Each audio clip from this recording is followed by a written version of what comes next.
the Court of Appeal, Principal Judges, Honorable Alice Wahome, Cabinet Secretary, Ministry of Lands, Public Works, Housing, and Urban Development, members of the Judicial Service Commission, representatives of independent commissions and constitutional offices, all honorable judges present and judicial officers, members of the National Assembly and Senate present, principal secretaries present, the Office of the Director of Public Prosecutions, Excellency ambassadors, development partners, and stakeholders in the justice sector, the President of the Law Society of Kenya, and members of the LSK Council, members of the Bar, Judiciary staff, members of the press, ladies and gentlemen.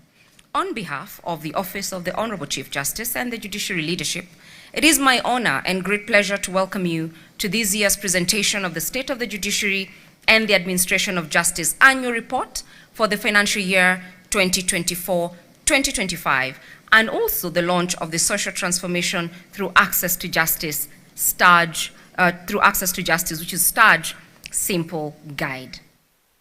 To commence and deliver remarks to officially set the tone for today's program, I will now welcome Honorable Winfrida Mokaya, Chief Registrar of the Judiciary, to set the tone for these proceedings and to also inform us of the changes to the program to allow other official duties to proceed. Thank you very much. Thank you, Ms. Rose Washuka, Chief of Staff. My Lady, the Chief Justice and President of the Supreme Court of Kenya, Your Excellency, the Deputy President of the Republic of Kenya, Professor Kithure Kindiki, allow me, distinguished guests, esteemed judges, colleagues, to ride on the protocols that have already been established and greet you this morning. Good morning.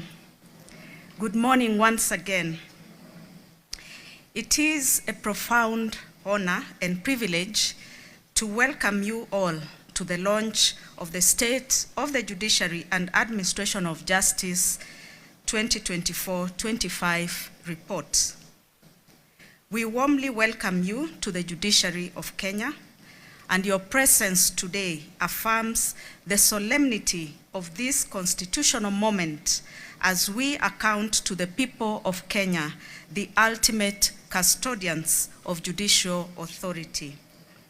Honorable Chief Justice, this year's theme, Enhancing Accountability and Public Trust in the Judiciary, could not be more fitting. It speaks directly to the constitutional reality that judicial power is delegated by the people, and therefore our legitimacy rests on their trust. SOJA is our annual accountability instrument, not only for the public resources entrusted to us, but also for the honor of the offices that we hold. Over the years, it has also become a strategic self-assessment tool through which we measure the socio-economic impact of our programs and calibrate our institutional priorities. The milestones that we present today stand on the strong foundation of the Social Transformation Through Access to Justice blueprint. My Lady, the Honorable Chief Justice, we thank you for your visionary leadership that continues to unify our efforts around a clear, transformative institutional horizon. We similarly appreciate the Judicial Service Commission for enabling policies and support that anchor our progress.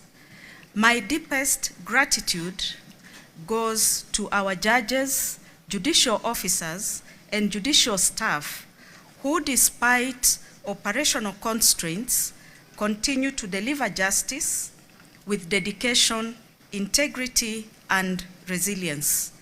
You are the heartbeat of our service to the nation, and I think you deserve a round of applause. Your Excellency, the Deputy President, We appreciate your presence and your steadfast support. You will note that many of our achievements align closely with a better agenda, which places micro, small, and medium enterprises at the center of national economic revitalization. Karibu sana to the judiciary. I also acknowledge the Speaker, Deputy Speaker of the National Assembly, Honorable Gladys Boss-Sholei, who has also joined us, and representing the Right Honorable Speaker today. We value the strengthened collaboration and look forward to SOJA's eventual tabling and debate in the National Assembly. Honorable Chief Justice, in July this year, we were privileged to present the SOJA 2023-24 report to the Senate Justice and Legal Affairs Human Rights Committee. And we are grateful for the support that we have continued to receive from the JLAC Committee, both at Senate and at the National Assembly. We know that in this meeting we'll be joined by the chairs of both committees. We are honored by the presence of Honorable Justice Dunstan Mulambo, Deputy Chief Justice of the Republic of South Africa, who joins us today as a special guest of the Honorable Chief Justice. Thank you, Your Lordship, for graciously accepting the invitation at such a short notice. The judiciary of South Africa continues to stand as a global exemplar of transformative justice, and we remain enriched by the lessons and inspiration drawn from your experience. Ladies and gentlemen, the achievements in this report reflect the collective effort of our partners across the justice chain. That is the Law Society of Kenya, the Office of the Attorney General, the Office of the Director of Public Prosecutions, the National Police Service, and the Kenya Prison Service, among others. We deeply value your collaboration and shared commitment. To our development partners, we extend our gratitude for working with us and supporting numerous initiatives whose impact is evident in this year's report. Allow me to recognize and sincerely appreciate the dedicated team behind this year's SOJA report, ably led by Ms. Rose Washuka, the Chief of Staff. Kindly stand up together with the rest of the team for recognition. Can we applaud them? Thank you. Well done. Well done. Honorable Chief Justice, ladies and gentlemen, this year's SOJA is in many ways a stage takeoff report. It shows with clarity and compelling data that our multi-door justice approaches are rapidly gaining traction. The harvest is ripening faster than anticipated, and the question before us is whether we have adequate capacity to sustain and process this momentum. We must strengthen our systems now so that rising demand does not outpace our ability to serve Kenyans effectively. The report highlights a 20% overall rise in civil case filings. Even more striking is the 58% surge in civil matters, largely driven by the exponential rise of small claims court filings. This is from 41,554 to 158,357 cases, a growth of over 280%. The data tells a powerful story. Nearly 24% of all cases filed involve claims that are below 1 million shillings. These cases reflect the daily commercial realities of a middle-income economy of 56 million Kenyans, driven by small and medium-sized enterprises. Therefore, our justice investments must target this level of fast, accessible, affordable dispute resolution for the everyday entrepreneur. From an accounting officer's perspective, SOJA points unmistakably to the next frontier of justice investment. While physical infrastructure remains essential to sustaining a modern judiciary, the data compels us to deliberately rebalance our investment towards people-centered mechanisms, that is the small claims courts, ADR, mediation, and AJS, which are proving to be the most impactful frontline enablers of access to justice. These mechanisms are the real game changers, and unless funded commensurately, the growth we celebrate today may place pressure on the broader system. As Kenya positions itself to rise as a thriving middle-income, opportunity-driven economy, the judiciary remains a central enabler of market stability and investor confidence, because no economy thrives without a strong, predictable justice system. Strategic funding is how we demonstrate in real terms the value that we place on justice as a national priority.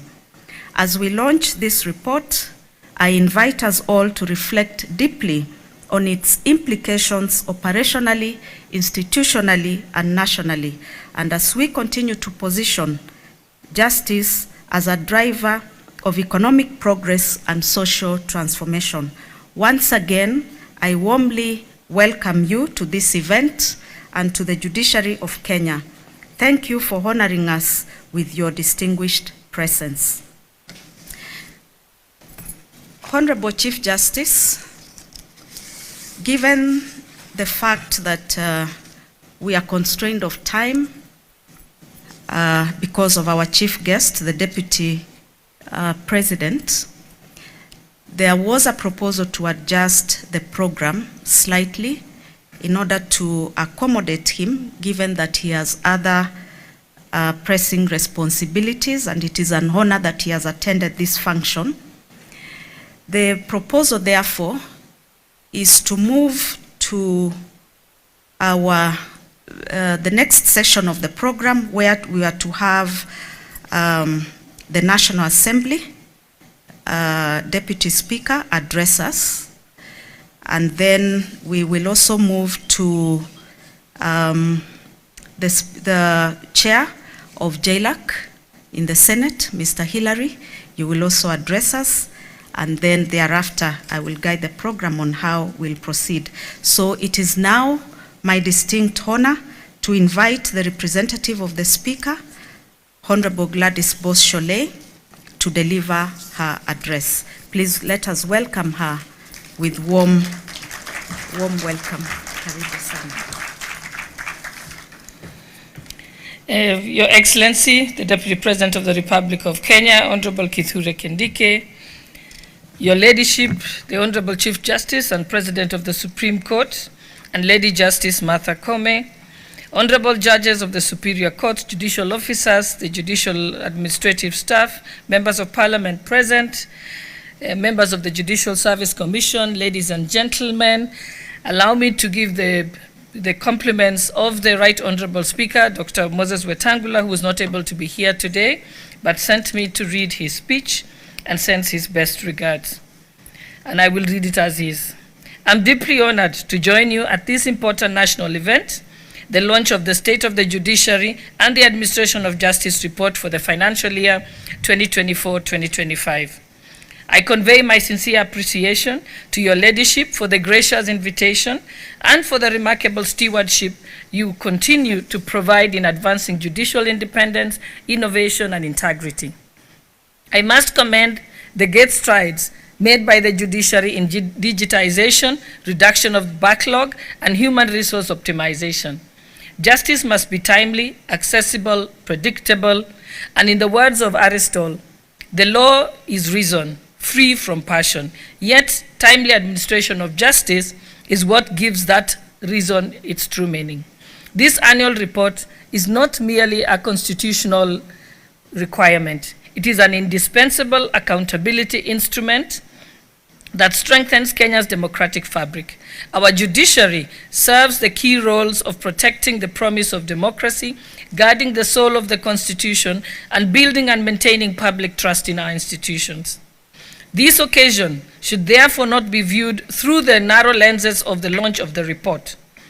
SOJA is a mirror that reflects the state of the institutional strength, moral posture, and public trust in the justice system. The report is more than an administrative record. It is a record of progress, a diagnostic tool of the challenges to access justice, and also an invitation for all of us to collaborate and recommit to the constitutional vision of ensuring that justice is seen to be done. Ladies and gentlemen, allow me to highlight two critical legislative interventions currently before the National Assembly, initiatives that reaffirm the Parliament's unwavering commitment in strengthening the judiciary. First, as has been noted by the chairperson, or will be noted by the chairperson of JLAC, the Judges' Retirement Benefits Bill 2025. This is a historic and long overdue piece of legislation that seeks to safeguard the welfare of our retired judges. A judiciary that attracts and retains men and women of integrity must equally be honored. They must equally be honored upon retirement. The bill is currently at the second reading and benefiting from a robust deliberations to secure the decency of judges of our superior courts in their retirement. The National Assembly is firmly committed to supporting this legislation as it speaks directly to judicial dignity, independence, and institutional continuity. And I must confirm that I was presiding over the House when the deliberations began. Not a single person objected to the bill. And that is usually very unusual for Parliament. Usually we have the naysayers and the ayes, but this time each and every person who spoke on Wednesday supported it absolutely. And we shall continue with debate on Thursday and on Tuesday, and then probably put the question. So you have our commitment, and Parliament has realized that that was grave injustice, that bill wasn't there in the first place for all this time. The second piece of legislation is the Kenya Judiciary Academy Bill 2025. The Judiciary Academy has served as an invaluable training and research arm, and this bill seeks to anchor it firmly in law. By doing so, we expect to strengthen the efforts to enhance the skills, the knowledge, and the professionalism of the judicial officers and other justice sector holders. This bill is at the public participation stage, with a report, which report is expected to be tabled shortly, hopefully on Thursday, before we go on recess. Once enacted, it will elevate the academy into a robust statutory institution, supporting innovation, continuous learning, and excellence. The two bills are practical demonstration of the legislature's support to the judiciary in fulfilling its constitutional mandate. And as we receive SOJA today, we must remember that the rule of law is shared responsibility. An independent and well-supported judiciary is not a gift. It is a constitutional imperative and a national necessity. As former Chief Justice Al Warren aptly put, justice must not only be done, but must be seen to be done. And we all agree that the judiciary should also be well-resourced, financially and technologically, and with adequate human resources, will be better positioned to dispense justice efficiently and fairly. Parliament will therefore continue to prioritize adequate and sustainable budgetary allocations to respond to the emerging needs of the judiciary and to foster constructive engagement through the National Council for the Administration of Justice. I'm aware that the judiciary currently operates with only 64% of the establishment. That is 6,979 employees against a requirement of 10,870 personnel. This severe human resource deficit constrains the courts and contributes to backlog, delays, and undermines the clearance rate of our cases. and also undermines innovations such as the Small Claims Court. In the forthcoming deliberations for the financial year 2026-2027 budget, I would urge the judiciary to robustly engage Parliament through the Justice and Legal Affairs Committee for priority allocation of resources for recruitment of additional judges, judicial officers, and staff to significantly address the identified needs. Your Ladyship, as I conclude, the Apostle Luke notes in the good book that to whom more is given, more is expected. As Parliament, we undertake to support the judiciary to achieve its constitutional purpose. As a rider, we must always remember to fulfill the attendant elevated public expectations as a result. All of us must account for every public penny given, and we must not hesitate to denounce and cut corruption to its root. Against this backdrop of the recent adverse comments by the public and practitioners on internal accountability of the judiciary, today's launch presents an invaluable opportunity, and I'm confident that this report and subsequent actions by the judiciary and its partners shall allay the public concerns and affirm the judiciary's commitment to transparency and institutional integrity. I congratulate the judiciary for what I expect to be the launch of another comprehensive and candid report, and on behalf of Parliament, I have reaffirmed our readiness to continue engaging constructively with our sister arm of government. As recently noted during the inaugural joint forum between the legislature and the judiciary, we undertake to prioritize consideration of policy and legislative recommendations contained in the report so as to advance the full realization of the right of access to justice for all. Congratulations again, and I thank you, and it's signed by the Right Honorable Dr. Moses Wetangula. Thank you.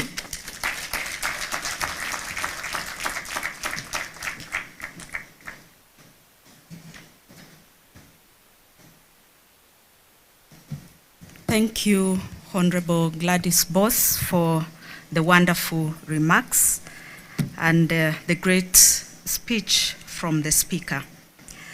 Distinguished guests, I want to apologize for the slight mix-up in terms of protocol.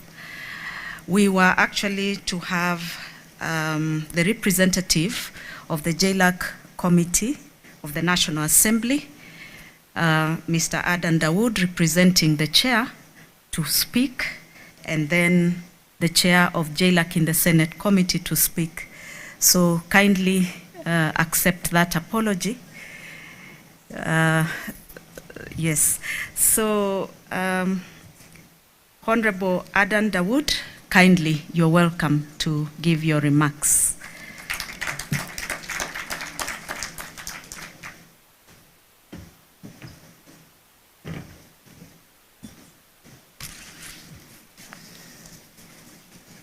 Thank you very much. Let me also ride on the protocols that has been established.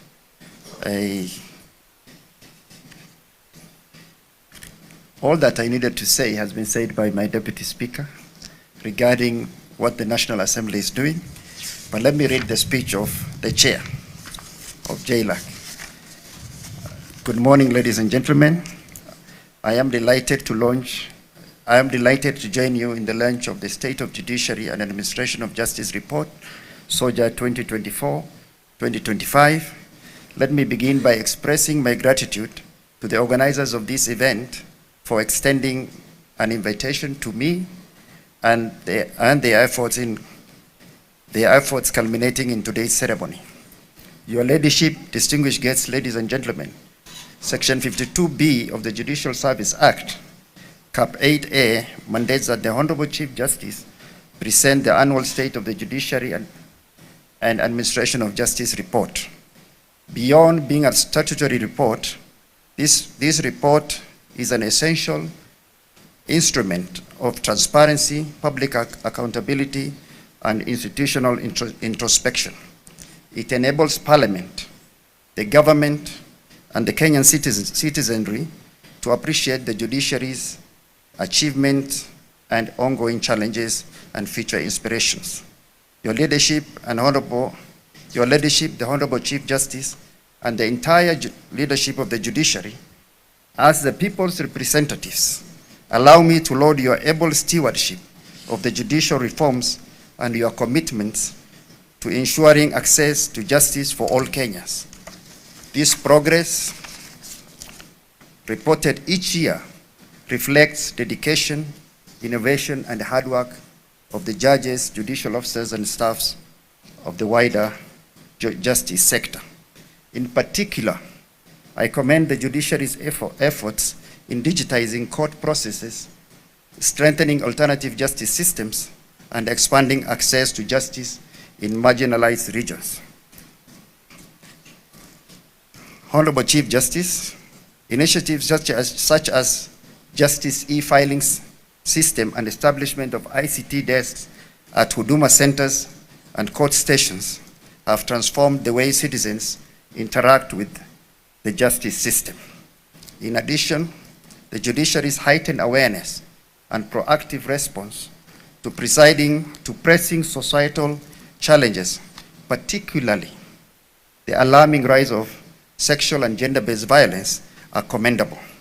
The establishment of dedicated SGBV courts reflects a compassionate and victim-centered approach to justice, and we thank the judiciary for doing that. Your leadership, distinguished guests, ladies and gentlemen, on resource allocation, the SOJA 2023-2024 highlighted the need for Parliament to appropriate additional resources to enable the hiring of more judges for the Court of Appeal, to raise the number to at least 70. In this current financial year, 2025-2026, judiciary proposed estimates was 26.88 billion. I am pleased to report that through intervention of the Justice Legal Affairs Committee of the National Assembly, the judiciary was allocated 26.937 billion, comprising of 25.237 billion for recurrent expenditure and 1.7 billion for development expenditure. That is an increase of about 0.6 billion for development expenditure. JLAC in the National Assembly remains a partner to the judiciary. Your leadership, distinguished guests, ladies and gentlemen, JLAC is committed to midwifing legislative reforms as already stated by our Deputy Speaker. These reforms include the Tribunal Bill 2025, National Assembly Bill number 43 of 2025. It has now been published and is awaiting the first reading.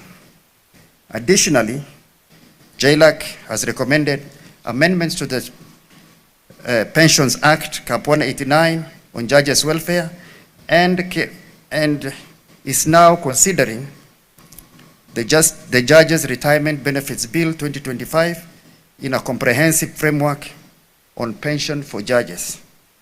This bill has already been tabled, as already said by the Deputy Speaker. Your leadership, distinguished guests, ladies and gentlemen, another significant legislative initiative is the Kenya Judiciary Academy Bill 2025, which is currently under consideration by JLAC. We shall table our report on that bill next week, God willing. With respect to the reforms in the Criminal Justice Center, JLAC has engaged with the National Council on Administration of Justice Working Committee on Criminal Justice Reforms. This engagement has led to proposed amendments of the Penal Code and the Criminal Procedure Code. In our most recent interaction in October 2025, it was agreed that NCAJ committee will submit a refined legislative proposals for further processing. The proposed amendment incorporate key recommendations of the judiciary's SOJA 2023-2024. Your leadership, distinguished guests, ladies and gentlemen, as a committee responsible for governance and justice sector, Justice Legal Affairs Committee of the National Assembly reaffirm its commitment to continue engaging with the judiciary to facilitate achievement of social transformation through access to justice. I congratulate the judiciary for this launch and the milestone I expect to be noted in the report. We shall ensure that the recommendation and priorities outlined in SOJA are effectively considered by the National Assembly. I thank you. Honorable George Murugara. Asante sana.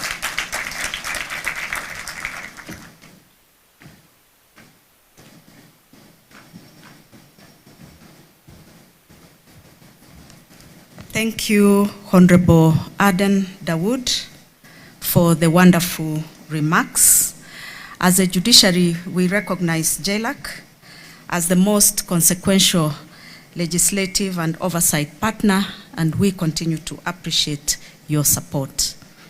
Allow me, ladies and gentlemen, to now invite Honorable Hilary Sigei, Chair of the Senate Committee of Justice and Legal Affairs, to give his remarks. Karibu sana. Let us clap as we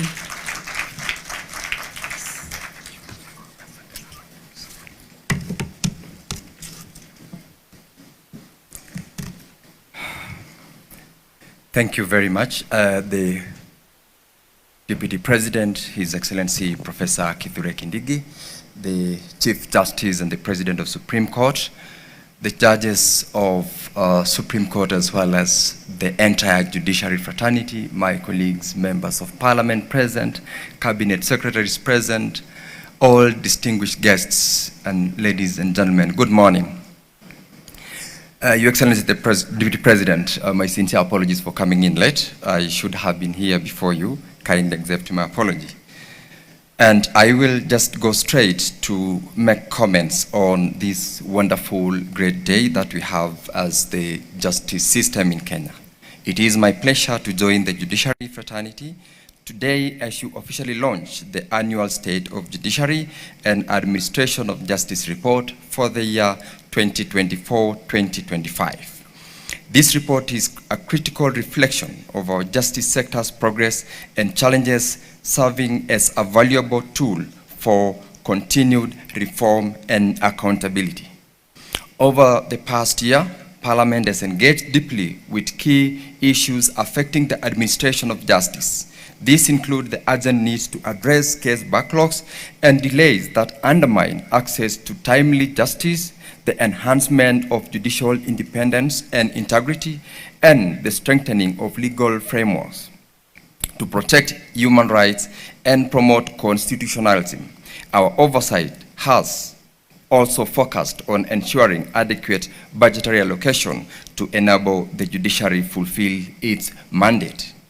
Honorable Chief Justice, just last week, I tabled in the floor of the Senate the report of the Standing Committee on Justice, Legal Affairs and Human Rights on its consideration of the SOJA report for the financial year 2023-2024.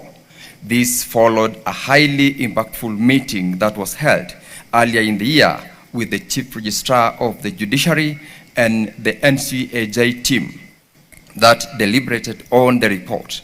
The report is now scheduled for debate and adoption in the Senate, which is a key avenue for disseminating the report and allowing members of the House as well as members of the public to appreciate and highlight the successes, challenges, and opportunities for enhanced service delivery in the justice system.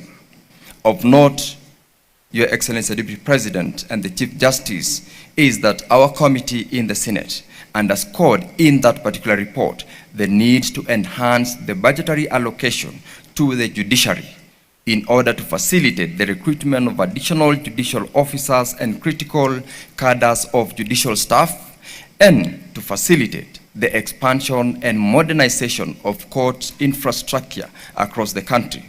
We also pledged to collaborate with the judiciary, the Office of the Attorney General, and the National Treasury to put the legislative framework in place for the operationalization of the Judiciary Fund, which will further safeguard the autonomy of the judiciary as envisaged in the Constitution of Kenya. We look forward to meeting with you again early next year once the report that we are launching today has been tabled in Parliament, so that we can go through it in its identical and identify key action areas for Parliament to take action. And as JLAC, we commit to participate fully in that very important process. Your Excellency, the Deputy President and the Chief Justice and distinguished guests, moving forward, there is a clear and growing opportunity for enhanced partnership between Parliament and the judiciary. Collaboration is essential to foster legislative reforms that support judicial efficiency, embrace technology for improved case management, and safeguard the rule of law. Parliament remains committed to facilitating an enabling environment where the judiciary can operate with full independence and adequate resources. As JLAC of the Senate, we undertake to fully support where we are called upon as a major partner in the justice system. Our shared aspiration is a justice sector that is accessible, transparent, accountable, and responsive to the needs of all Kenyans. We envision strengthened service delivery through innovations such as digitization of court processes, expanded legal aid services, and continuous capacity building for justice sector actors. Your Excellency, the Deputy President, together Parliament and the judiciary can drive reforms that cement public confidence and uphold Kenya's constitutional values. Your Excellency, the Deputy President and the Honorable Chief Justice and distinguished guests, in closing, I wish to reaffirm the Justice and Legal Affairs Committee of the Senate's readiness to partner with the judiciary in a spirit of mutual respect and constitutional cooperation. The report we celebrate today is not just a performance scorecard and document. It is a clarion call to deepen our collaboration, tackle the justice gaps, and ensure that our justice system delivers for all Kenyans. The journey ahead will not be easy. The budget deficits, backlog pressures, capacity constraints are formidable. But the progress of the past year in closing cases, expanding access, and deploying technology shows what is possible when commitment meets collaboration. As Parliament, and in particular as Senate, we pledge to remain vigilant, supportive, and constructive. We believe that a strong, independent, well-resourced judiciary is not just the pillar of democracy. It is the guarantee of dignity and the rule of law for every Kenyan. I look forward to this continued partnership as we work collectively towards a just and equitable society. I congratulate you on this day, and I thank you all for listening to me. Thank you very much.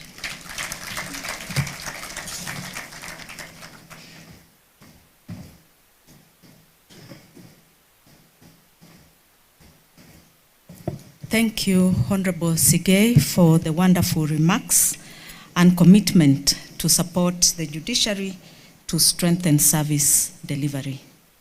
It is now my privilege and honor to invite Her Ladyship, the Honorable Lady Justice Philomena Mbetemwilu, to give her remarks and share her reflections, and in turn invite the Honorable Chief Justice. Karibu sana. We can welcome her with a round of applause.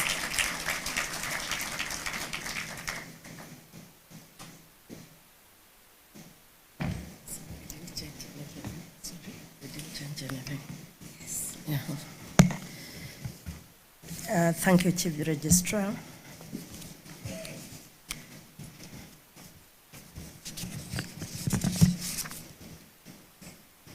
Your Excellency, Professor Kithure Kindiki, our Deputy President, the Honorable the Chief Justice of the Republic of Kenya, Martha Koome, colleague judges, the Registrar of the Judiciary, the Chief Registrar of the Judiciary, my colleagues in the Judiciary, our justice system and development partners, distinguished guests, Ladies and gentlemen, good morning.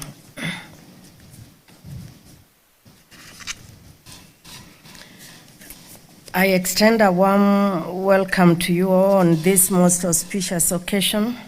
It is a privilege for me to address this distinguished gathering as we reflect on the 2024-2025 State of the Judiciary and Administration of Justice Report, popularly known as SOJA.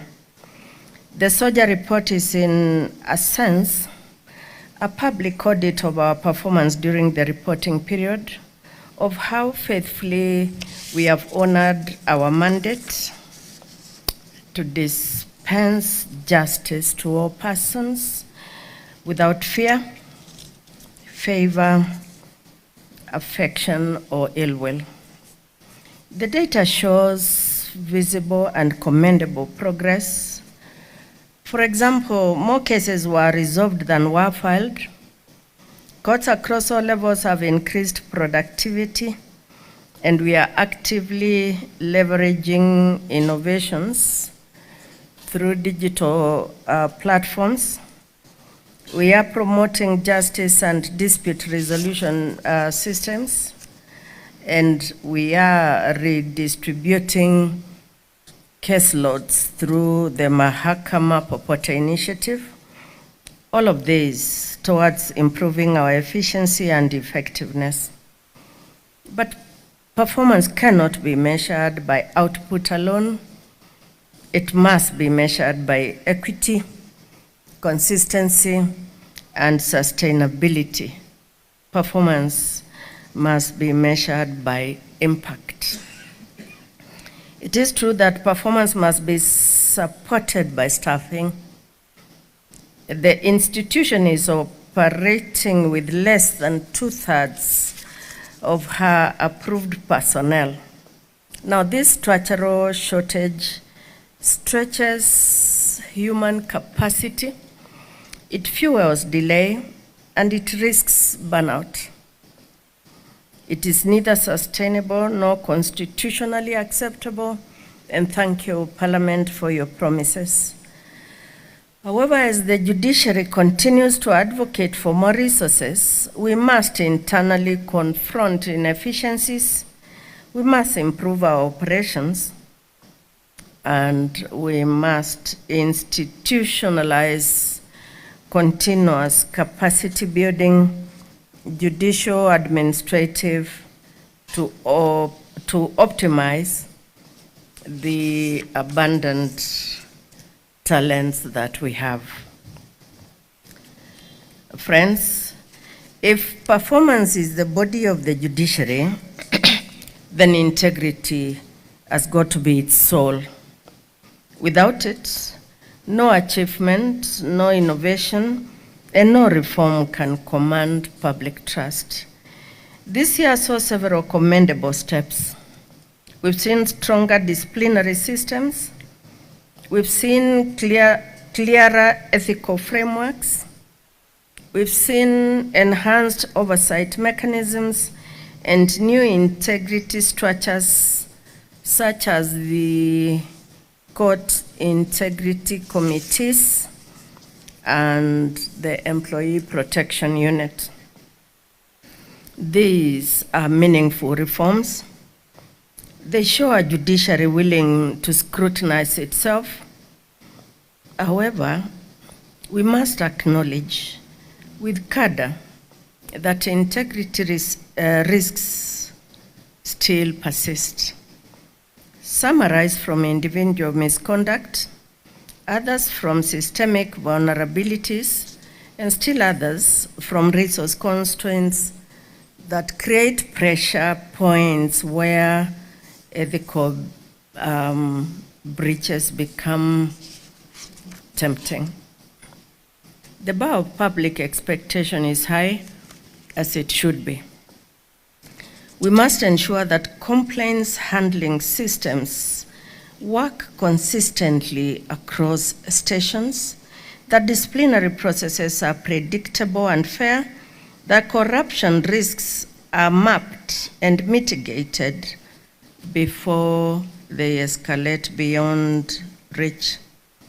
Our commitment to integrity must be absolute, not rhetorical. Integrity must be visible in courtroom behavior, in registry interactions, in procurement, in the use of judicial time, and in the stewardship of public resources. It must be the culture of this institution, not merely its aspiration. Friends, in short, we have progressed, but not evenly and not yet sufficiently. Whilst the judiciary is implementing reforms that bring justice closer to the people, such as expanded fiscal infrastructure, operationalizing more courts, strengthening tribunals, promoting alternative justice systems, and deepening the use of technology in all aspects of our operations, the data in the soldier report must push us to reflect more critically. Fiscally, the fiscal expansion must not outpace staffing. And technology, though transformative, must not endanger digital divides and exclusion. Importantly, they must be reliable and serve the users both externally and internally. At the heart of the soldier report is one solemn prerogative: accountability to the sovereign in the exercise of judicial authority. And the sovereign is the people of Kenya. This constitutional imperative is framed by Articles 1, 10, and 159 of the 2010 Constitution, and it is augmented under Section 52B of the Judicial Service Act. The soldier report is not presented today for mere informational purposes, nor do we seek platitudes. We do not seek congratulations or praise. We seek honest, critical, and constructive dialogue involving all stakeholders on the form and substance of justice provision in our country. Practical and productive feedback on how we can co-produce impactful and sustainable interventions that will result in tangible justice dividends for all Kenyans. That is what we seek. We have the situational analysis as presented in our soldier report this year, and we must deepen meaningful engagement towards improving justice provision for all the people of Kenya.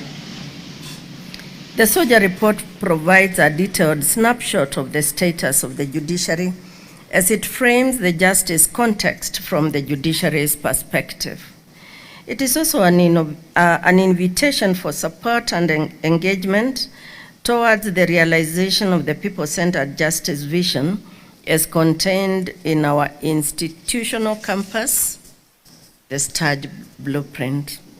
We are acutely cognizant of our shortcomings and our capacity vis-a-vis the expectations of Kenyans for a judiciary that facilitates and supports the aspirations of all Kenyans.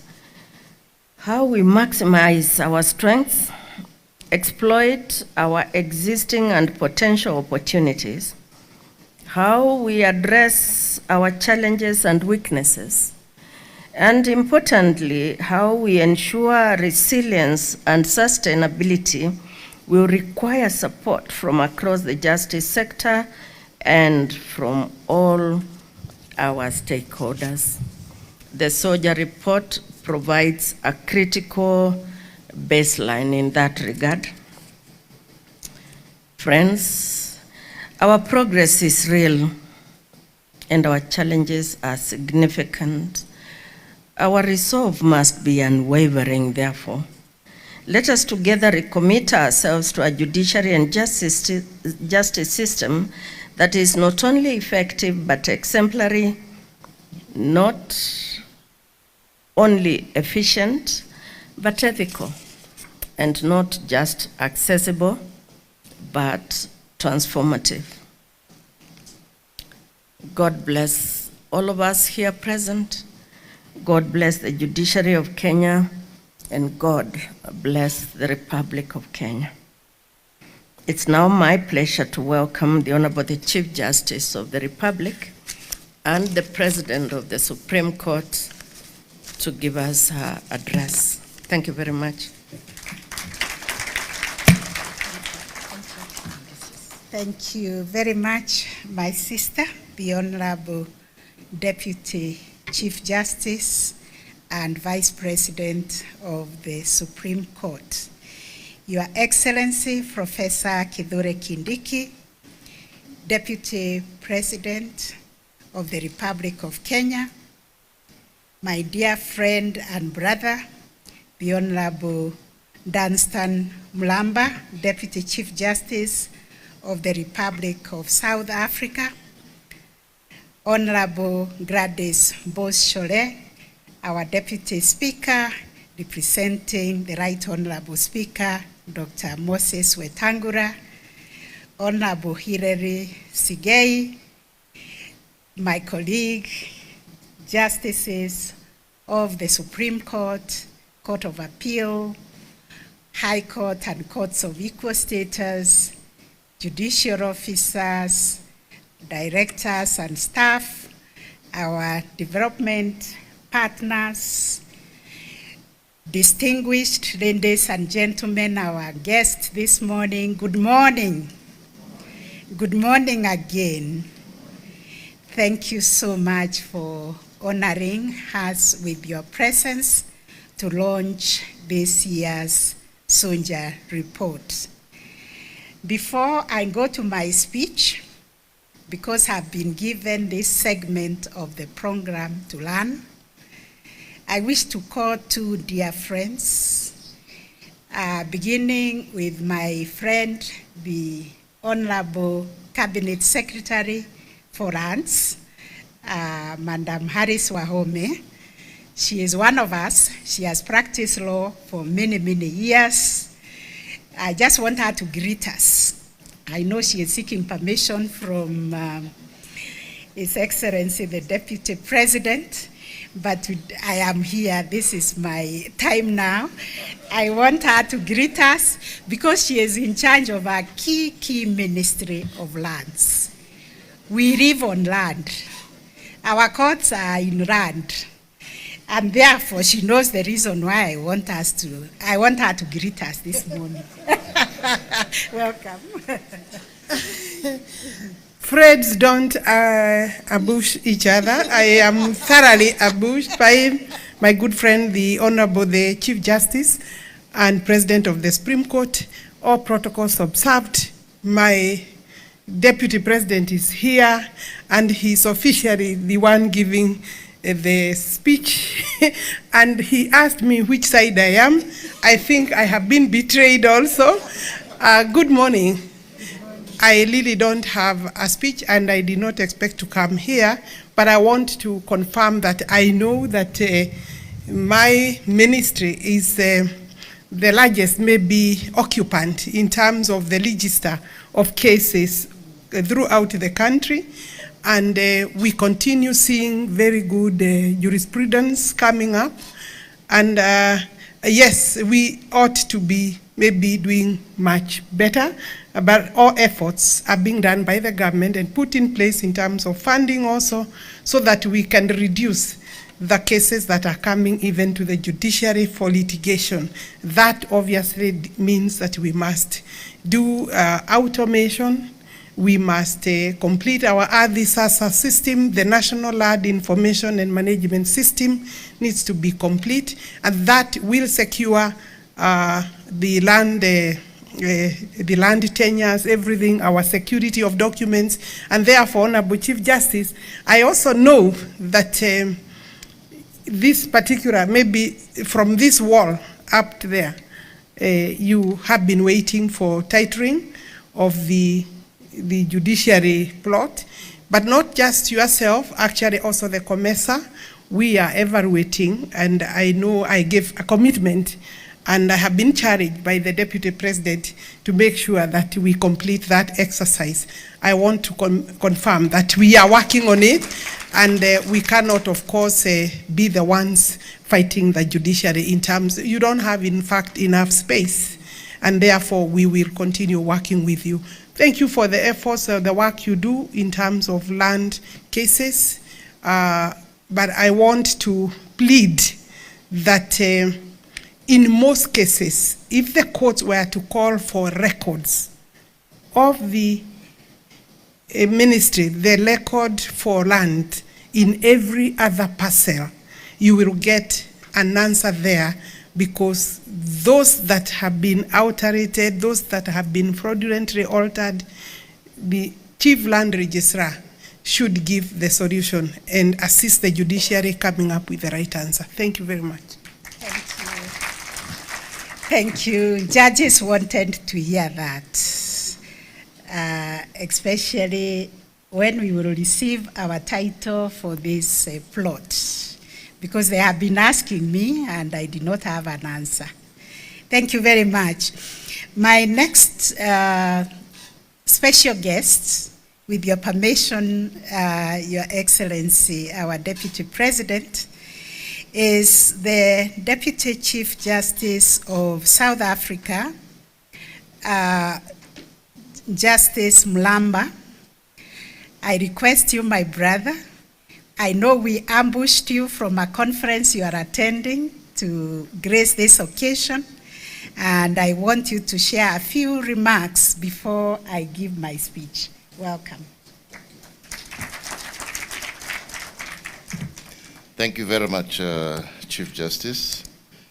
Your Excellency, Deputy President of the Republic of Kenya, Honorable Chief Justice of the Republic of Kenya, Deputy Chief Justice of the Republic of Kenya, you will excuse me for adopting this line of observing protocols. I'm a peregrinus of this jurisdiction, so I don't want to try and emulate what you are doing in terms of observing the protocol, because I don't want to spoil it. But I want to say, please allow me, Honorable Chief Justice, to ride on all the protocols that have already been observed. It is a distinct honor for me to join you today on this important occasion, marking the annual presentation of the Kenya State of the Judiciary and Administration of Justice report. Please allow me to express my appreciation to you, as well as the appreciation of my leader, Honorable Chief Justice Mandi Samaya, who is your friend, Honorable Chief Justice, to be part of this program. I must also acknowledge the long-standing spirit of collaboration and mutual respect between the South African and Kenyan judiciaries, which has fostered valuable exchanges. I also convey warm greetings from my Chief Justice, as I say, and she will be doing the same thing in a few days' time, next week. So, and she instructed me, not directed me, to take full notes of what you are doing today. It is remarkable that the judiciary of Kenya has firmly demonstrated that it is serious about accountability, especially after its far-reaching constitutional reforms of 2010, which entrenched judicial independence and accountability. The occasion today, therefore, is not merely ceremonial. It is a mechanism for transparency to affirm institutional independence and, in so doing, reinforce public trust in the administration of justice. I therefore commend you, Honorable Chief Justice Martha Koome, that whilst you fiercely promote and defend judicial independence, you have demonstrated your exemplary leadership by embracing judicial reporting in a public, evidence-based and reflective process. Under your leadership, the Kenyan judiciary has made serious strides in being the pallbearer of good practice in this region. I do not want to take much of your time. I just want to say to you, my Honorable Chief Justice said, I must congratulate you and congratulate the judiciary of Kenya for this milestone and to let you know that we are not far behind. Thank you very much for listening to me. Thank you so much. Let us appreciate the Deputy Chief Justice of South Africa for gracing this occasion and for those very, very kind words of encouragement. Before I speak also, I want to recognize the distinguished members of the National Council on the Administration of Justice. Please be upstanding. We recognize you, all the members of NCAJ. Thank you very much for coming. You are a very critical cog in the administration of justice, and we value the support that you give to the judiciary to keep the wheels of justice moving. I also want to recognize in a very, very special way our development partners who are present here with us this morning. Please, if you can be upstanding. I know you will have a chance to speak, but I want our chief guest, before he leaves, to see the people who encourage us, who support us, even when the storms are so high. Thank you for honoring us with your presence. Your Excellency, the Deputy President, I want to thank you most sincerely for honoring us with your presence. I know how tight your program is. His Excellency, the President, was supposed to be here, but I had him negotiate with you so that you could hold this brief this morning, and we are so, so grateful that you were able to spare time to come and launch for us the Sonja report.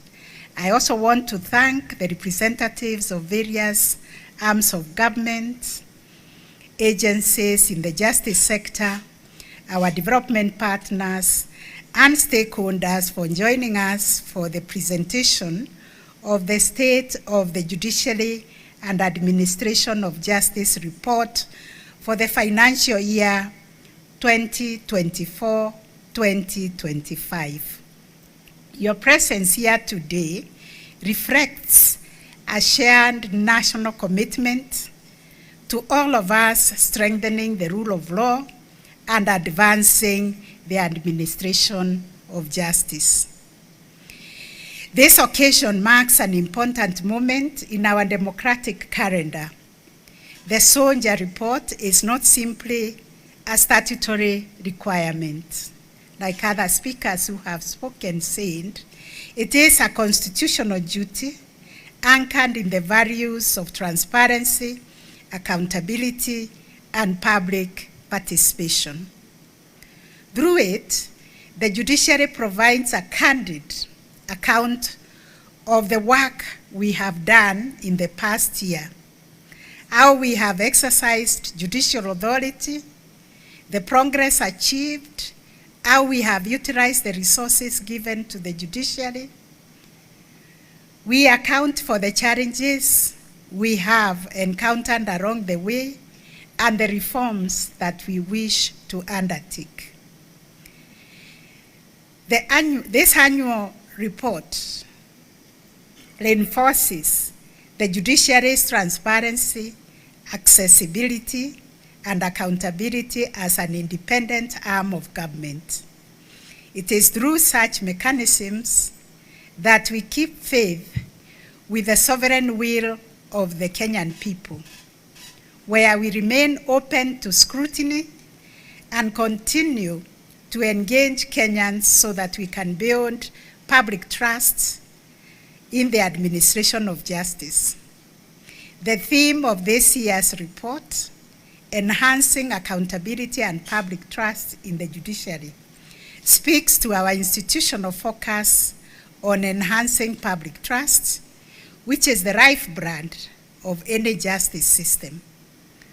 Without it, even the most sophisticated courts cannot command confidence, obedience, or legitimacy.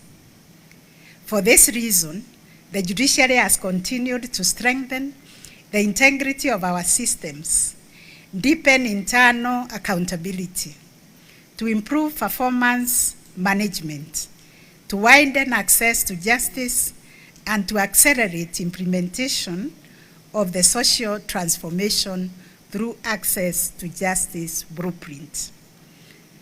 Ladies and gentlemen, this year's Sonja demonstrates the progress we have made in building an accountable, people-centered justice system. Justice belongs to the people. Everybody wants to experience fairness and justice. Therefore, we have undertaken institutional reforms aimed at enhancing the enforcement of ethical standards, protecting the public from misconduct, and ensuring that every judge, judicial officer, and staff members, all of them uphold the highest ideals of professionalism as detailed by the speech by the Honorable Deputy Chief Justice, who is in charge of performance and disciplinary matters, especially for our judicial officers and staff. In advancing public trust, communication and openness remain essential. We strengthened the institutional communication through the establishment of the Judiciary Spokesperson's Office, operationalization of the Judiciary Call Center, and held the inaugural Judiciary Dialogue Day, a milestone participatory platform where we invited citizens in all the court stations. We invited partners and stakeholders where they engaged directly with judges, judicial officers, and staff across the court stations in the country. In addition, our court stations held open days, breaking down barriers between the courts and the communities they serve, and enhancing transparency and accountability at the grassroots levels. Your Excellency, the Deputy President, our guests, access to justice also improved significantly during the last financial year through expansion of the judiciary's physical and digital footprints. We continued to grow judicial presence across the country by operationalizing new courts and sub-registries. These include a new Court of Appeal sub-registry in Garissa, bringing the total number of the Court of Appeal sub-registries to 6. We also operationalized 2 High Court stations in Isiolo and Makandara, and 5 additional High Court sub-registries, ensuring the presence of the High Court in all the 47 counties. Please clap for that. We also operationalized 6 new magistrates' courts, bringing the total number of magistrates' courts to 143 in 133 constituencies. We also handed 3 new small claims courts, increasing the number of small claims courts to 40. We also enhanced the environment and lands court's capacity by establishing a new appeals division in Nairobi. The transition of the Retirement Benefits Appeals Tribunal to the judiciary raised the number of tribunals under our administration to 27 out of 43 shared services centers for tribunals in Nairobi and Kisumu to enhance access to justice through tribunals and to optimize resources. Your Excellency, beyond establishing new courts, we strengthened the reach of justice through mobile courts, where 59 mobile courts were in operation, which brought services to remote areas. And through these mobile courts, we have registered 7,872 new cases and resolved 6,751. The judiciary also expanded the court annex mediation, establishing 14 new court annex mediations registries, bringing the total number of court annex mediation registries to 82 across the country. While alternative justice systems, AJS, county action plans were launched in 6 additional counties, bringing the total number of counties where the AJS policy is being implemented to 12 at the end of the financial year. These alternative pathways reduce adversarial litigation. They also restore relationships and reduced pressure on the formal court system. Ladies and gentlemen, efficiency remained a hallmark of our court operations in the last financial year, culminating in a historic case clearance rate of 104%, with 621,000 cases filed as compared to 647,000 in the resolved in the same year. Pending cases reduced by 3%, while backlog defined as cases older than 1 year dropped by an impressive 30%, especially at the High Court and the Magistrates Court. An analysis of case filings during the year revealed an 80% overall decline in criminal cases, and the police are very happy with that, and a 58% increase in civil cases compared to previous year. This increase in civil cases was largely driven by the small claims courts, which recorded a staggering 58% increase in case filings, reflecting its success as a transformative engine of access to justice for individuals and small businesses. Through Mahakama Popote initiative, which Your Excellency is our own innovation, you never left this when you practiced, we were able to redistribute 19,000 cases from high volume courts to stations with lower case loads, resulting in the resolution of 14,000 matters through this initiative, and therefore proving that digital innovation can democratize case management and reduce delays. Digitization has been a major pillar of our reform agenda. We accelerated automation of judicial services through expansion of the case tracking system, adoption of AI-enabled speech-to-text transcription, and enhancement of digital infrastructure to cover 177 court stations and offices nationwide.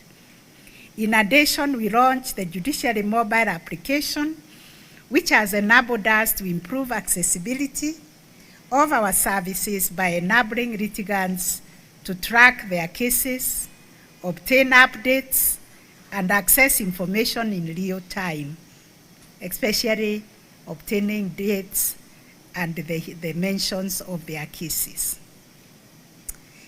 Your Excellency, ladies and gentlemen, Human capital remains the backbone of judicial transformation.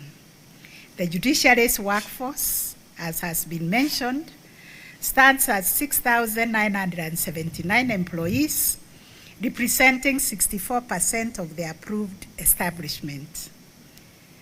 The increasing number of stations and expanding jurisdictions demands urgent need for additional staffing to sustain improvements in access to justice and maintain high standards of service delivery.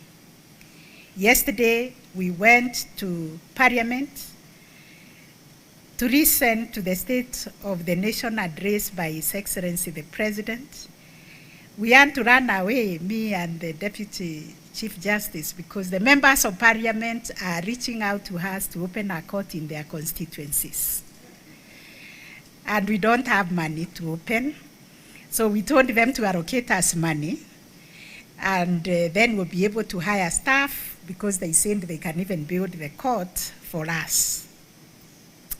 However, the achievements in increased case clearance rate have been realized in the context of significant financial constraint, as detailed by the Chief Registrar. These financial constraints continue to affect our infrastructure development, our digitization, because our servers now are growing old, and because of the overload. If there is anything that keeps me up at night, makes me lose sleep, is to imagine that we are going to lose the gains we have made in digitization. We also need to recruit judges, judicial officers, also for the tribunals, and we need to increase our capacity in terms of training and other operational capacities. In addition to launching the Soldier today, we are also launching or unveiling the Social Transformation Through Access to Justice Blueprint Simple Guide, one which is user-friendly, one which can be a simple companion, and one that distills the core ideas, vision, and priorities of STARGE. We want this to be accessible in this format for public consumption.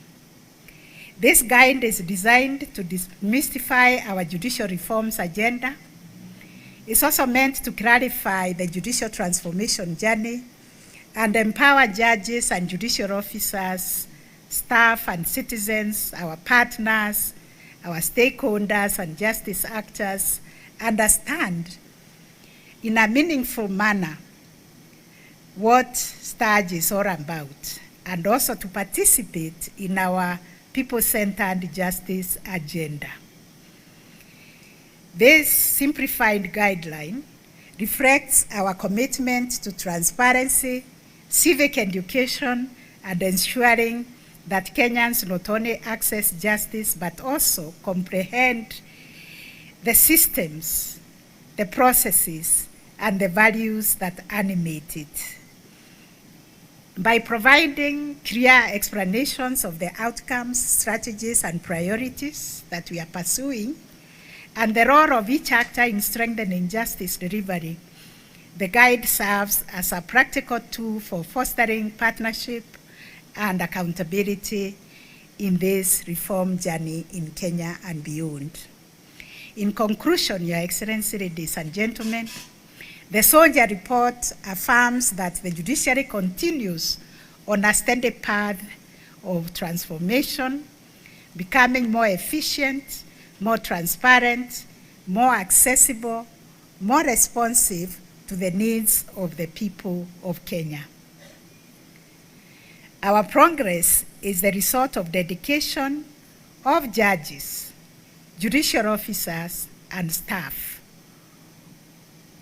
and the invariable support that we receive of our partners across the government, civil society, professional bodies, and the private sector. I wish to extend my heartfelt appreciation to all of them who have contributed to last financial year's milestone.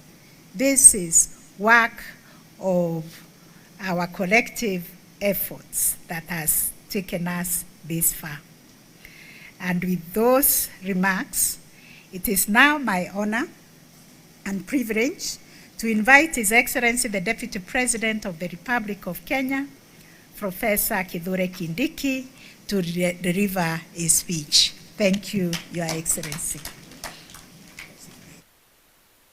Thank you.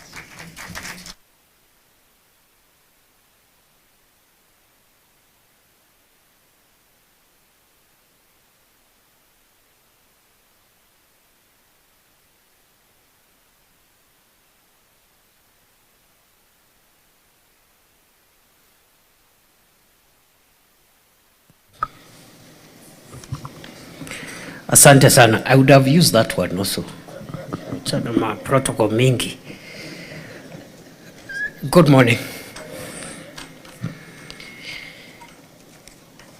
My Lady Chief Justice Martha Koome, President of the Supreme Court. It is true that this event was supposed to be graced by His Excellency the President. It is also true that he told you and explained why he could not come. It's also true that through your intervention, he asked me to come and represent him.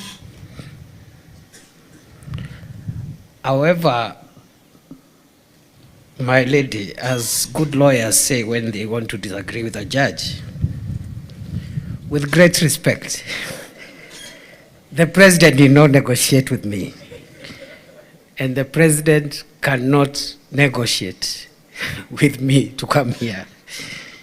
He directed me and instructed me to come. But as I've said, with deep respect.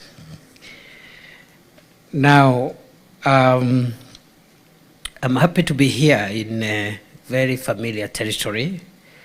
I recognize all the protocols of all the dignitaries present, both from the judiciary, the representatives of the executive, and the representatives of the legislature, the diplomatic people, and the justice sector players. Please, I appreciate each one of you. My Lady Chief Justice, did you notice that the four people who are sitting on your left, two of them representing the executive, the other two representing the two houses of parliament, did you notice all the four of them are officers of the court?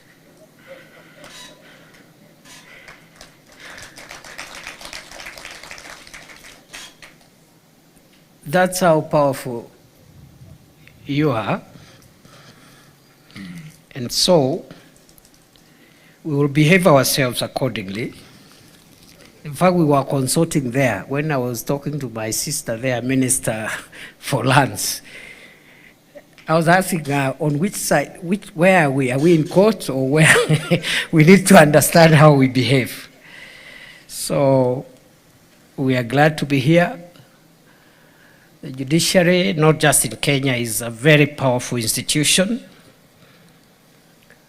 It helps democracy to operate within the rules and to interpret those rules.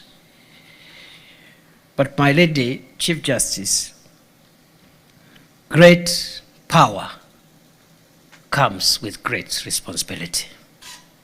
So it is hoped, even as you launch the report and assess yourself as you deliver services to the people of Kenya, you will also reflect on your responsibility to the people of Kenya, because great power comes with great responsibility. I will not really give a speech. I see some people brought me a speech here. I don't need the speech, because what I want to do today is just to give a few reflections Because sometimes when you have a moment like this, you don't want to, you just want to be as natural as possible so that you can give your best.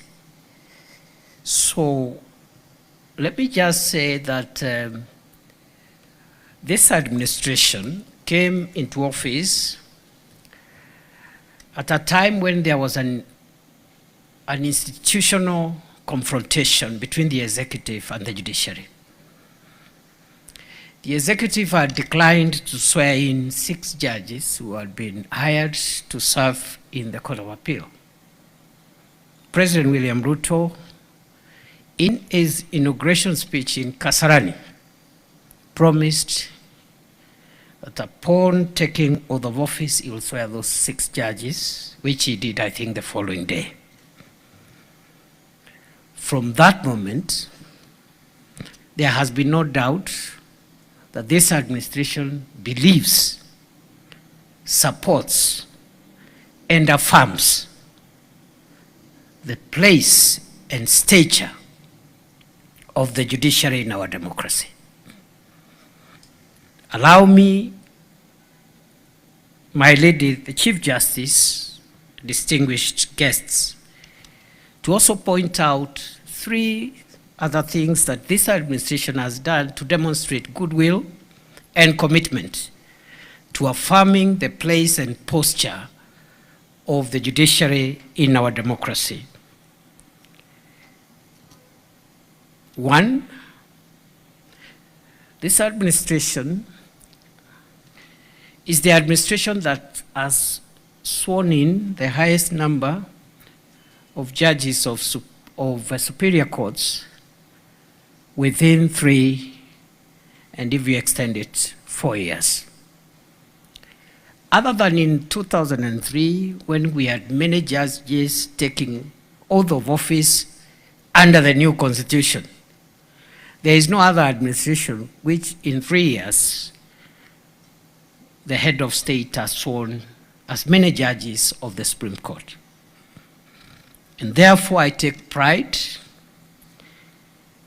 to be associated with the progress we've made to try and increase the wherewithal of the judiciary to deliver services to the people of Kenya by providing the necessary support and resources to make sure that we increase the number of judicial officers and judges. And so far, 51 judges have been sworn in, judges of the High Court, the Court of Appeal, and also the Environment and Land and Environment Court.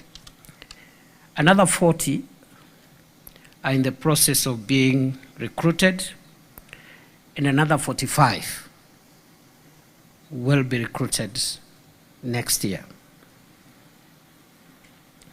So we are on a good trajectory. This administration also has facilitated the JSC to recruit 114 magistrates, and another 100 magistrates are currently being recruited, bringing a total to 214 in 3 or 4 years. Secondly, the budget. The 2022 budget for the judiciary was at 21 billion shillings. The current budget, the Chief Justice has confirmed to me, is at 26 billion shillings. It is not enough, but there is modest progress. The Chief Justice has also whispered to me that the judiciary will be presenting a supplementary budget request. The executive, working with Parliament, will support that request. The third thing that this administration has done is to operationalize the Judiciary Fund, which has not been operationalized for 13 years until 2023. It may not be optimal. There are a few things we need to look at in terms of both the amount but also the mechanisms of the judiciary accessing and managing that money independently. And some of the constraints are coming from other independent offices which are also flexing their mandate. And we have undertaken to mediate, oversee a smooth understanding amicably between the judiciary and the other independent offices involved in the disbursement of money to make sure that that fund is used independently, accessed independently, as it is supposed to be by the judiciary. So there is work in progress. And lastly, because I don't want to speak forever, is the judges' retirement law. When I accompanied the president here, some times back, I can't remember what was that. I think it was Supreme Court at 12. When the Supreme Court was entering teenage, I came here accompanying the president. And when we sat in the office of the Chief Justice, there were 4 issues that the judiciary, and I know my Lady Justice Ndungu was there, Justice Philomena Mwilo, Deputy Chief Justice, was there in that meeting, my big brother, Justice Ouko, was in that meeting. There are 4 issues that the judiciary raised that they needed support from the executive to actualize. Some of them have been actualized, and the remaining ones will be actualized because we've discussed and agreed. One of it was the judges' retirement law. And I know the president directed me to fast track the conclusion of that law, which I did. I managed to convene on behalf of the president, the National Treasury, SRC, the Attorney General. That law was taken to Cabinet. Cabinet approved. We took it to Parliament. That law will be passed in the next few days.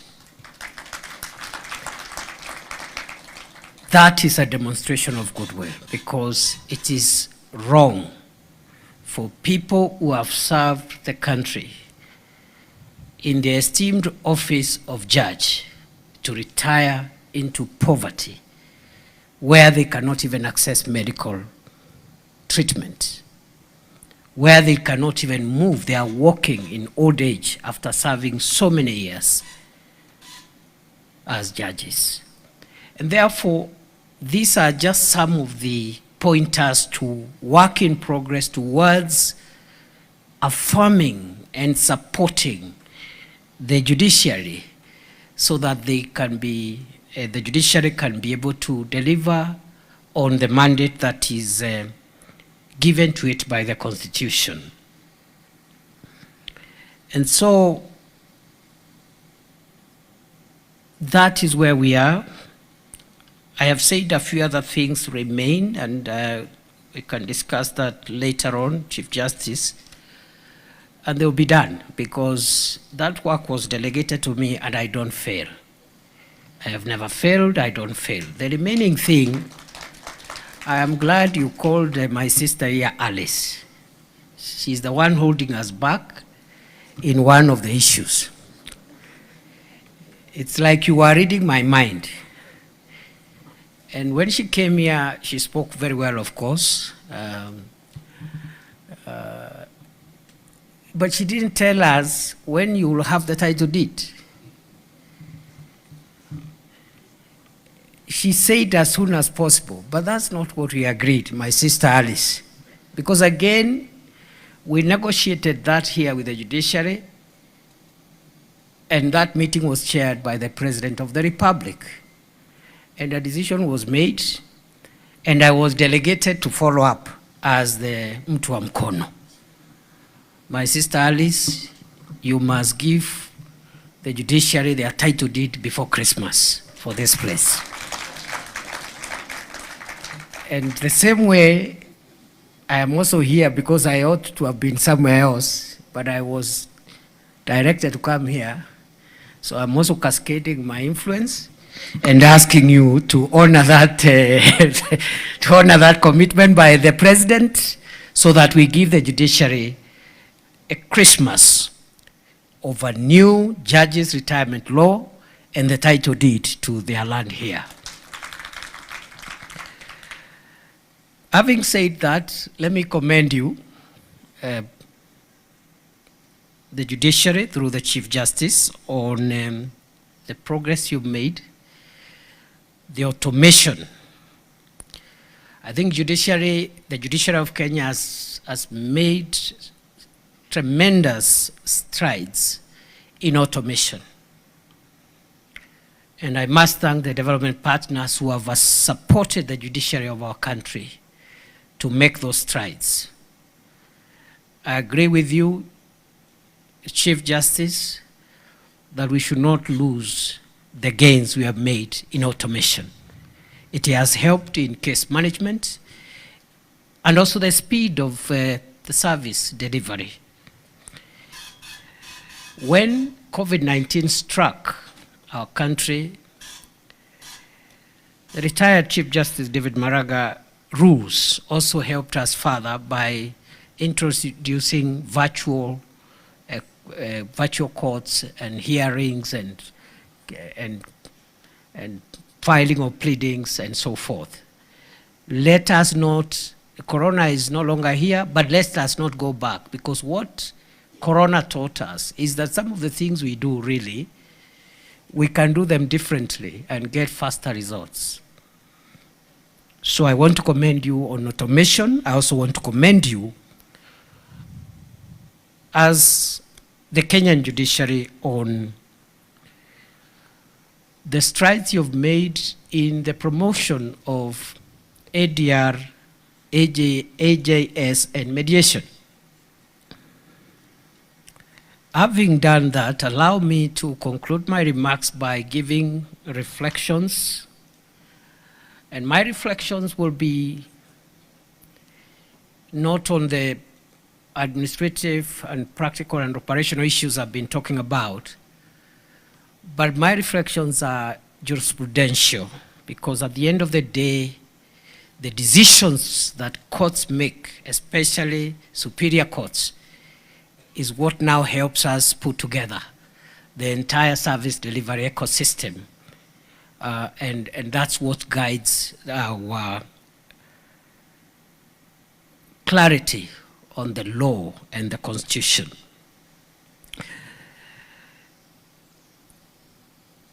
Number one,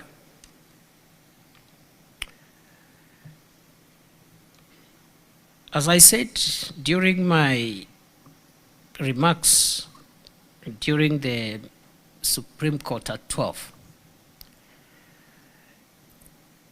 I'll be happy as a law student to see greater jurisprudential clarity on the question of the independence of the judiciary. It is it's a very, very highly entrenched principle, and there is no dispute on whether the judiciary is supposed to be independent.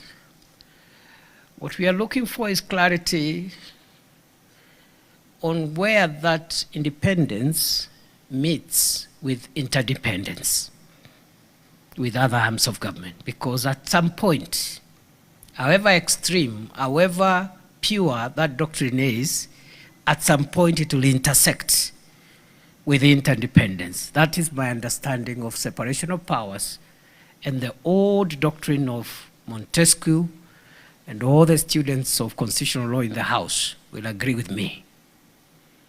Because unless you want to persuade me, which you won't, that this independence is limitless. Because because that again would go against the doctrine of separational powers, which in its basic form says that every man or woman entrusted with power has the tendency to push that power as far as it can go. So the only remedy to make sure that no arm of government or no person holding public office abuses the power they have is the checks and balances and the intersection between what that arm or that person does with other organs of state. I have submitted before, and I do submit here again, now that I have the chance, that this independence, broad and pure as it may be, must only be restricted to 4 areas. 1, decisional independence, which allows every individual judge and every judicial officer to determine the outcome of a matter before them based on the facts, the law, the evidence. There is no negotiation about decisional independence. That one is pure and it is complete. Similarly, there is my understanding of judicial independence other than decisional independence. It is administrative independence to administer yourselves, the Chief Justice, the Deputy Chief Justice, the Chief Registrar, the presidents of the various courts, and to carry out your administrative you administer the institution without interference. Thirdly, operational independence, to carry out your operations without interference. And finally, financial autonomy, which is what we are discussing here, how we can perfect that. Anything beyond those 4 legs, decisional independence, financial independence, administrative independence, and operational independence, you must submit to other arms of government and other agencies for a democracy to work. That is my submission, and I could be persuaded otherwise, but not today. The second reflection is on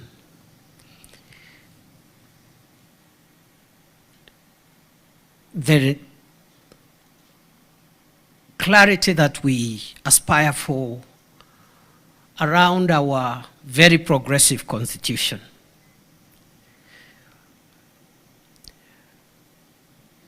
My understanding, and here I want to admit I could be wrong, is that the jurisprudence I've seen so far since this very progressive constitution came to place somehow equates the entire constitutional framework and treats it as a set of norms of equal status. So you interpret the Constitution from cover to cover and assume anything and everything provided, all the norms enshrined in that Constitution enjoy equal constitutional status because those are provisions of the Constitution. With tremendous respect, I hold the view that there is a hierarchy of norms in our Constitution. We have a hierarchy of norms in the Constitution. Some constitutional provisions are superior to the others. That is why, for example, by way of example, that is why if you wanted to amend the Constitution, parts of the Constitution can be amended by Parliament, and the matter ends there. But if you touch other norms, you have to go back and conduct a referendum. that already creates a hierarchy of norms in the Constitution. If you touch this one, you go back and do a referendum.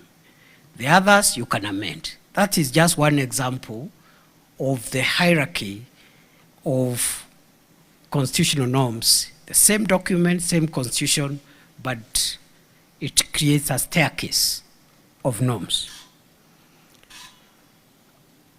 With great respect, I argue that provisions like those in Article 4, Article 5, Article 10, and Article 238 of the Constitution are primordial and entrenched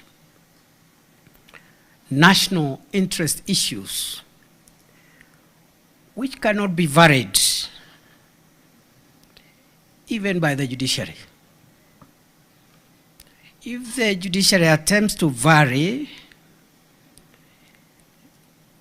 those primordial and existential norms, the judiciary runs in confrontation with the people. So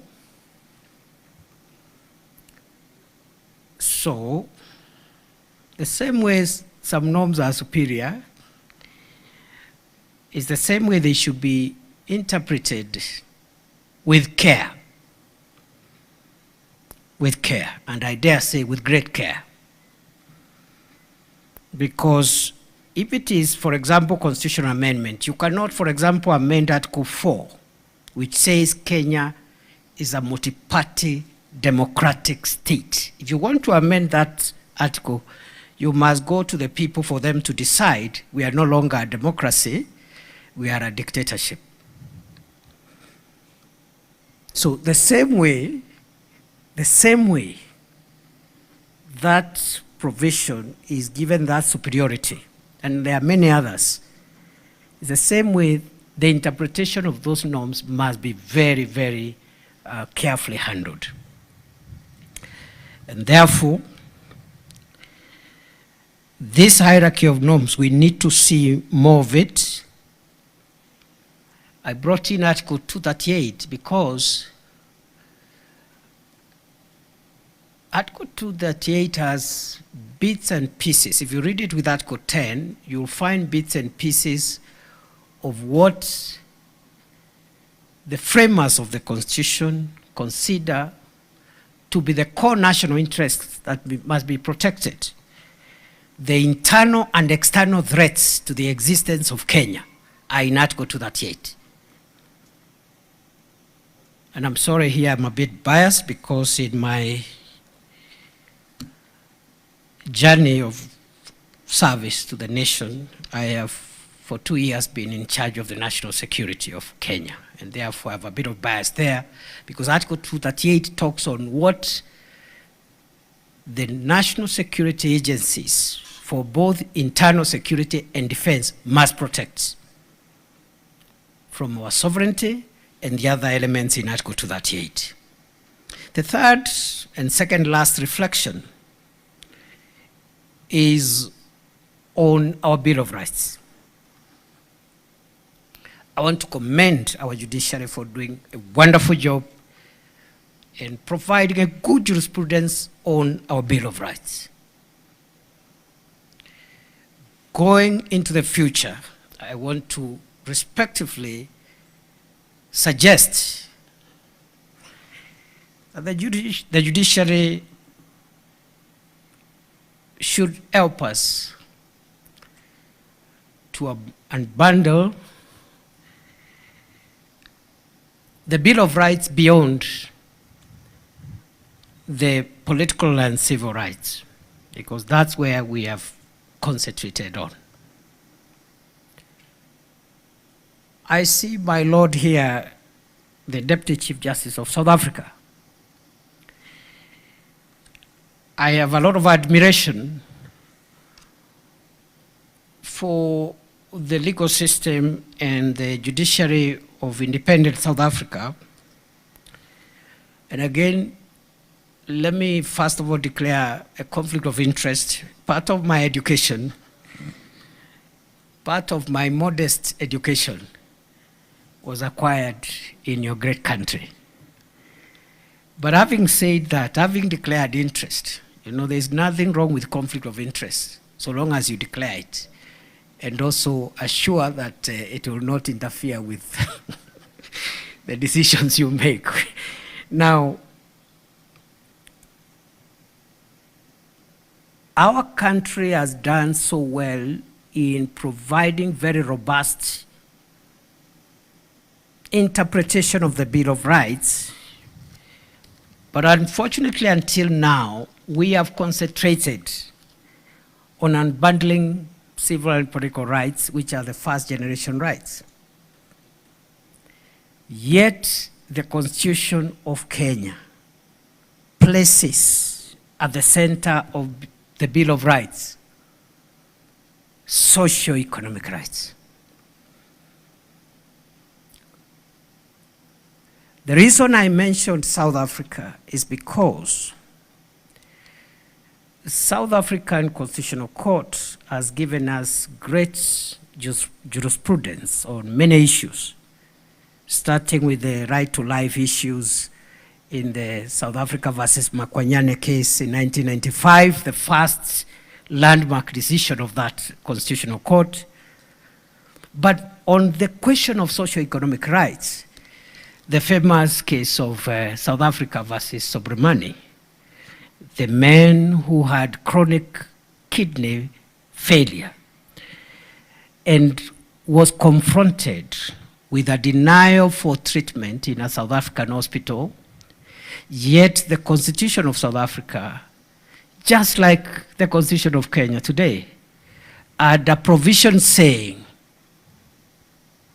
very, very clear words, very accurate but very brief and clear words, that no one will be denied emergency medical treatment. And you know, when the lawyers for Mr. Subramani, who was dying out of kidney failure and was denied emergency medical kidney dialysis treatment, went to court. Unfortunately, the South African court found against him. But they gave us very good jurisprudence about socio-economic rights, especially the right to health. Mr. Subramani lost the case. The Constitutional Court gave the decision a day like today. The following day, Subramani died. And many people in South Africa started asking, so what is the business of this Article 27? If the Constitution says you cannot be denied emergency medical treatment, and then the court tells us that this is not enforceable, so what is that article doing in the Constitution? Okay? What is that article doing saying you have a right? So later on, the court redeemed itself, the South African court redeemed itself by clarifying the parameters of enforcing socio-economic rights. Progressive realization, some of the rights have internal qualifiers, it's just access to the right as opposed to absolute right. But at least there was progress on other things around housing, medical, and other socio-economic rights. You have a challenge, the Judiciary of Kenya, to interpret Article 43 of the Constitution. It cannot be muted. You must tell us what those rights in Article 43 mean for Kenyans. And this administration has been very focused. If you look at the manifesto of this administration, very focused on realization not just of civil and political rights, the first generation rights, but helping our country also progressively, subject to available resources, realize the socio-economic rights that are in the Constitution. So,